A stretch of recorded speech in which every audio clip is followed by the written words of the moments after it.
దశాంశం అంటే ఎంతమ్మా? 100లో 10వ భాగం అంటే 10లో 1వ భాగం దశాంశం. ఆ దశాంశం సమయాన్ని దేవుడు మనం ఇస్తున్నామా? 24 గంటల్లో కనీసం 2 గంటల 40 నిమిషాలు, 2 గంటల 20 నిమిషాలు, 2 గంటల 10 నిమిషాలు ఆయన దేవుడు మనం ఇస్తున్నామా? సో ఆలోచించండి, మన సమయం అంతా దేవునికి ఇచ్చిస్తున్నాం. దేవునితో వెళ్తున్నాం, దేవునితో మాట్లాడుతున్నాం, ఎక్కడ వెళ్తున్నాం, ఏం చేస్తున్నాం, మన మాటలేంటి?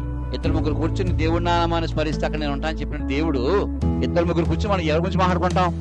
పక్కన ఆమె గురించి, ఎదుటామె గురించి, పక్కన ఆయన గురించి లోక వార్తలు మాట్లాడుకుంటూ ఎంతో ఆనందపడిపోతాం. అవన్నీ వ్యర్థమని మనకు తెలుసు కదా. బైబిల్ బాగా చదువుతాంగా మనం, బైబిల్లో ప్రతి స్టోరీ మనకు తెలుసు కదా. మరి మనం ఏం చేస్తున్నాం? ఆలోచించండి ప్రియమైనటువంటి వారులారా, మన జీవితాలు ఏ విధంగా వెళ్ళిపోతున్నాయి.